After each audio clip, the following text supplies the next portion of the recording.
Hello friends, welcome to our channel Pharma Lab for You, a virtual lab with real experiences। तो आज हम बात करने वाले हैं लिमिट टेस्ट ऑफ आर्सेनिक के बारे में।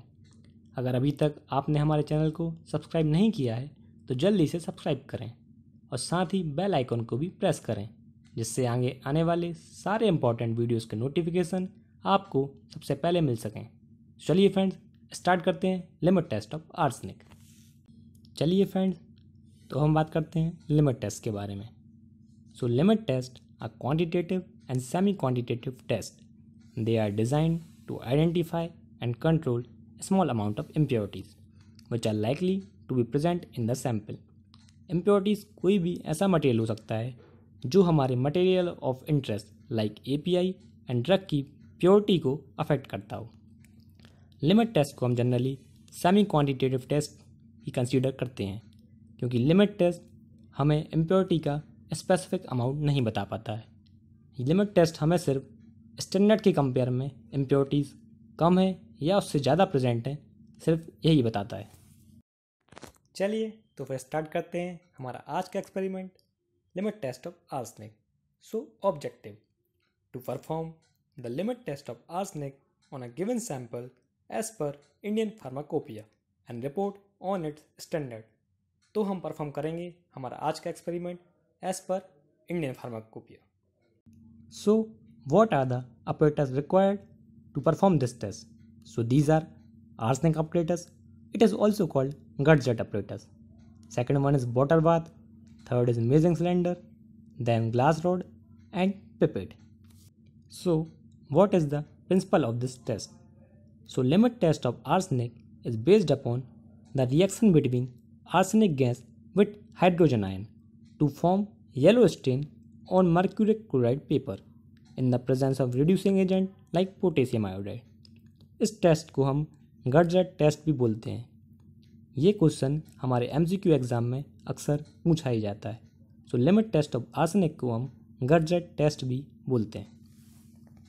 लिमिट टेस्ट ऑफ आर्सेनिक का प्रिंसिपल एंड उसकी रिएक्शन मैकेनिज्म हमारे लिए बहुत इंपॉर्टेंट है for theory as well as the practical.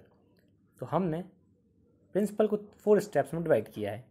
सबसे पहले बात करते हैं स्टेप 1 के बारे में।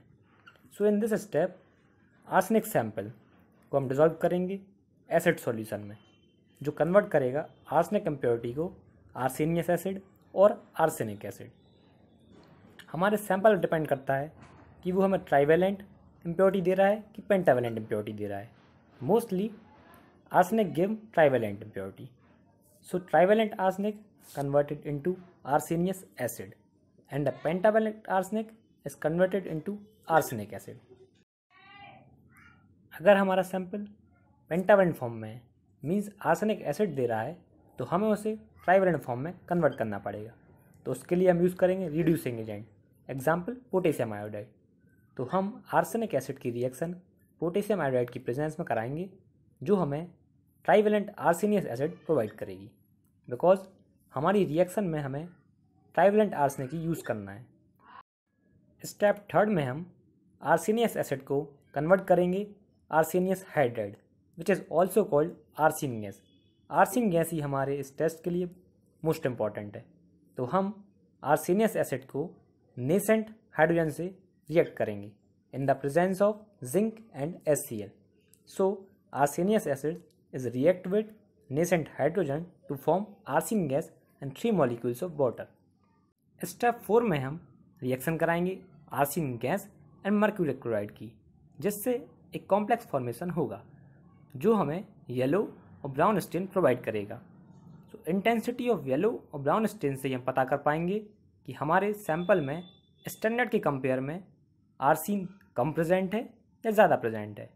So in step 4, we react arsene with mercury chloride to form a yellow stain. कौन कौन से केमिकल्स हमें रिक्वायर्ड होंगे इस टेस्ट को परफॉर्म करने के लिए? So these are arsenic standard solution 10 ppm, lead acetate cotton 1 molar potassium iodide, stagnated hydrochloride solution and zinc AST. So these are the chemicals which are required to perform the limit test of arsenic.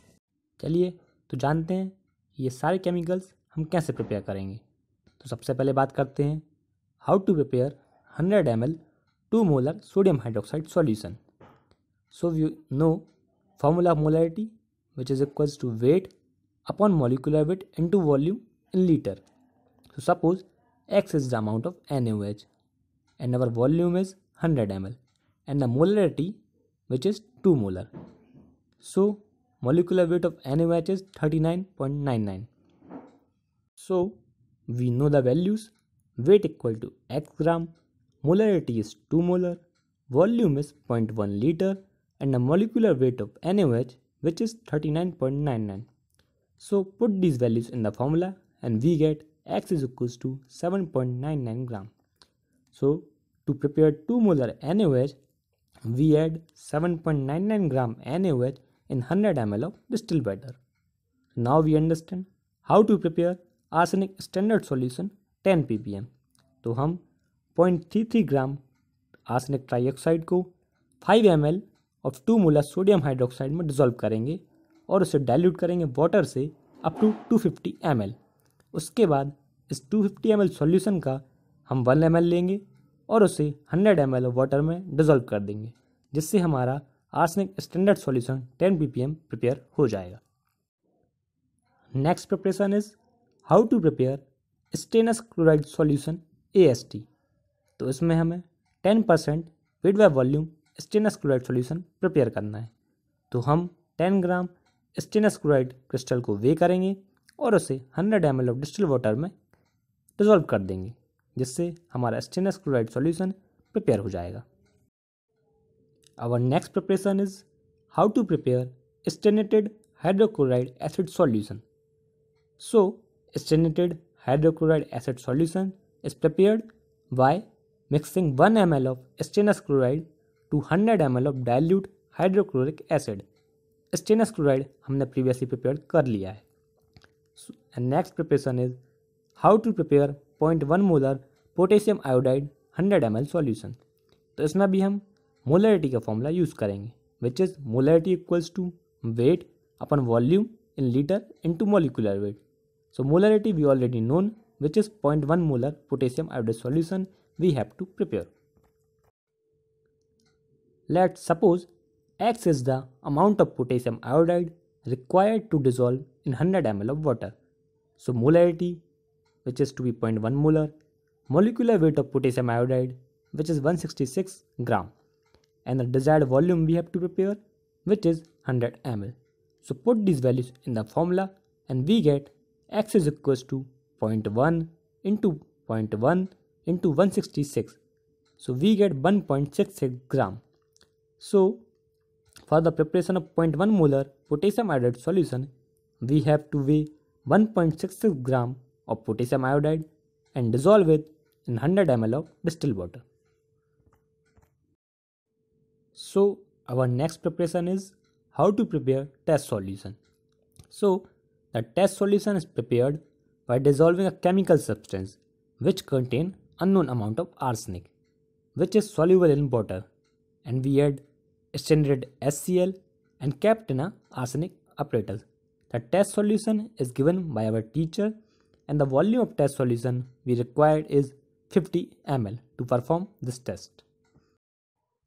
So our last preparation is lead acetated cotton. Lead acetated cotton हमें lab में directly मिल सकती है और हम इसे prepare भी कर सकते हैं. तो हम 10 वॉल्यूम ऑफ लेड एसीटेड सॉल्यूशन को 1 volume of 2 molar acetic acid solution में मिक्स करेंगे. इसके बाद हम अपनी कॉटन लेंगे और उसे इस सॉल्यूशन में अच्छी तरह वेट कर लेंगे और एक्सेस सॉल्यूशन को ड्रेन ऑफ कर देंगे. उसके बाद हम अपनी कॉटन को कुछ समय के लिए ड्राई करने के लिए रख देंगे, जिससे हमारी लेड एसिटेड कॉटन प्रिपेयर हो जाएगी.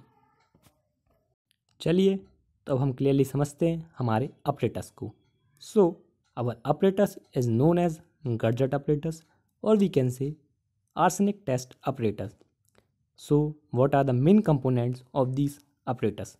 So these are first glass bottle having the capacity of 200 ml. Second one is glass rod which is 200 mm long and having internal diameter 6.5 mm and external diameter 8 mm.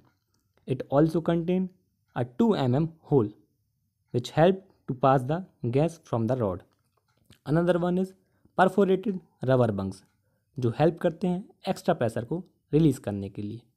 Next is lead acetate wool and the last one is HgCl2 paper. तो चलिए अब हम understand करते हैं कि हमें इस apparatus को कैसे यूज़ करना है. तो हम अपनी ग्लास बॉटल में टेस्ट और स्टैंडर्ड सॉल्यूशन को फिल करेंगे और उसमें रिड्यूसिंग एजेंट ऐड कर देंगे जिससे रिएक्शन अकर होगी यहाँ और आर्सिन गैस का फॉर्मेशन होगा. आर्सिन गैस इस रॉड से ट्रैवल करेगी और HgCl2 पेपर से रिएक्ट. अब हमारे मन में ये क्वेश्चन आता है कि हमने लेड एसिडेट वूल को क्यों यूज़ किया है. तो कभी कभी जब यहाँ रिएक्शन अकर होती है तो साथ साथ H2S गैस का फॉर्मेशन भी होता है और अगर H2S गैस हमारे मर्क्यूरी क्लोराइड पेपर से रिएक्ट करेगी तो उसे वो ब्लैक कलर का कर देगी. तो लेड एसिडेट वूल प्रिवेंट करता है H2S गैस की रिएक्शन को मर्क्यूरी क्लोराइड पेपर से. ये क्वेश्चन हमारे प्रैक्टिकल में और हमारे थ्योरी एग्जाम में अक्सर पूछा जाता है. तो हमें क्लियरली याद रखना है कि what is the use of lead acetate wool. तो चलिए अब हम समझते हैं कि हमें ये टेस्ट कैसे परफॉर्म करना है. तो हम 2 आर्सेनिक ऑपरेटर्स लेंगे, एक में टेस्ट मार्क करेंगे और अनदर वन में स्टैंडर्ड मार्क करेंगे. तो फर्स्ट टेस्ट, तो उसमें हम 50 ml टेस्ट सॉल्यूशन लेंगे और स्टैंडर्ड वाले में हम 1 ml standard arsenic 10 ppm solution लेंगे जो हमने पहले प्रिपेयर किया है और उसमें 50 ml वाटर को ऐड कर देंगे. उसके बाद हम दोनों ऑपरेटर्स में 5 ml 1 molar potassium iodide solution add करेंगे, 5 ml स्टैंडर्ड हाइड्रोक्लोराइड ऐड करेंगे एंड 10 ग्राम जिंक AST को भी ऐड करेंगे. उसके बाद हम इस बॉटल को अपने ऑपरेटर्स में मीन्स ग्लास रॉड में असेंबल्ड कर देंगे. तो इसके बाद हम अपने दोनों फ्लास्क को 40 डिग्री टेम्परेचर प्रोवाइड करेंगे with the help of water bath और हम अपने मर्क्यूरी क्लोराइड पेपर और लेड एसिडेट कॉटन को उनकी जगह प्लेस कर देंगे और अपने ऑपरेटर्स को 40 मिनट्स के लिए साइड में रख देंगे रिएक्शन अकर होने के लिए. और after 40 minute we observe the stain on mercury chloride paper. तो प्रोसीजर के बाद अब हम ऑब्जर्वेशंस को देखते हैं. तो आप देख रहे हैं in first if test is passed तो हमारे HgCl2 पेपर में टेस्ट में स्टैंडर्ड की कंपेयर में कम येलो स्टेन है और we can say light yellow stain है. और अगर हमारा टेस्ट फेल होता है तो हमारे टेस्ट में स्टैंडर्ड की कंपेयर में स्टेन डार्क रहेगी. So we compare the stain produced with that of standard and test sample. So test is passed if the stain produced by test sample is lighter in colour as compare to the standard solution. Otherwise, test is failed if stain produced by test sample is darker than the standard solution. तो इससे हम पता लगा सकते हैं कि हमारे substance में इम्प्योरिटीज़ ज़्यादा हैं या कम हैं. तो अब हम बात करते हैं कुछ इंपॉर्टेंट पॉइंट्स की जो हमारे theory as well as practical में पूछे ही जाते हैं. तो सबसे पहले use of stannous chloride. So stannous chloride is use for complete evolution of arsine gas. Second one is zinc, potassium iodide and stannous chloride. So they are used as a reducing agent. Third one is hydrochloric acid. So hydrochloric acid is used to trap any hydrogen sulfide which may be involved along with arsine. And the last one is lead acetate cotton. So it is used to trap H2S gas and help to prevent the reaction between H2S and HgCl2 paper because H2S makes HgCl2 pepper black. ये point हम पहले भी discuss कर चुके हैं तो आपको इन points को अच्छे से याद करना है. कुछ पॉइंट्स और डिस्कस करते हैं जो हमारे लिए बहुत इंपॉर्टेंट है. आर्सिन गैस के एवोल्यूशन के लिए हमें 40 डिग्री टेम्परेचर मेंटेन करना होगा. सेकंड, हमें अपने ऑब्जर्वेशन को इमीडिएटली कंपेयर करना होगा अदरवाइज कलर विल फेड्स. और जो भी हम केमिकल यूज़ कर रहे हैं वो फ्री फ्रॉम आर्सेनिक होने चाहिए. अगर उसमें आर्सेनिक पहले से प्रेजेंट होगा तो वो हमारे रिजल्ट को अफेक्ट कर सकता है.